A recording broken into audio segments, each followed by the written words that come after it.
हमारे आसपास कुछ रिश्ते ऐसे होते हैं जिनसे हम बहुत गहराई से प्यार करते हैं और उनकी छोटी छोटी बात का ध्यान रखना, उनके लिए हर वक्त मौजूद रहना, अपने सुख की परवाह किए बगैर हम बस देते जाते हैं।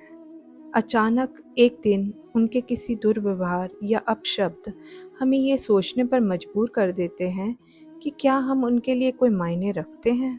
किसी के साथ दिल से रिश्ता निभाना और सिर्फ ये चाहना कि हमारे प्रयास और भावनाओं की कदर हो, और जब ये नहीं होता तो हमारा दिल टूट जाता है।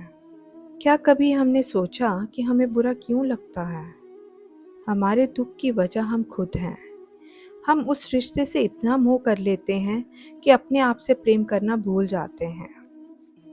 श्रीमद् भागवत गीता में श्री कृष्ण कहते हैं कि जिससे राग या मोह होता है उसी से सबसे ज़्यादा दुख भी होता है। हमारे दर्द की वजह ये नहीं कि हमने उन्हें चाहा, बल्कि अधूरे होकर चाहा। हम खुद पूर्ण नहीं हैं और अपने अधूरेपन को दूसरे से पूर्ण करना चाहते हैं।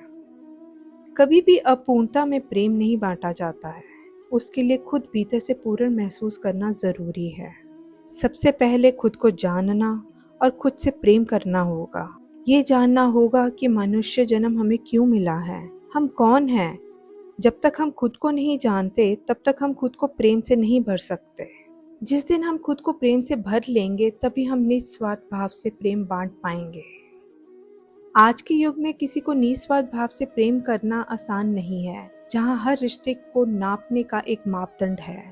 पर फिर भी आप दूसरों की परवाह करना छोड़ते नहीं, पर एक कदम आगे बढ़ जाते हैं। अब आप शांति के लिए दूसरों पर निर्भर होना छोड़ देते हैं।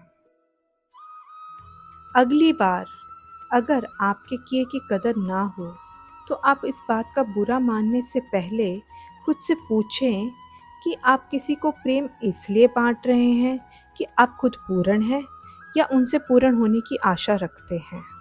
कहते हैं ना कि दे वही सकता है जिसके पास कुछ देने को हो।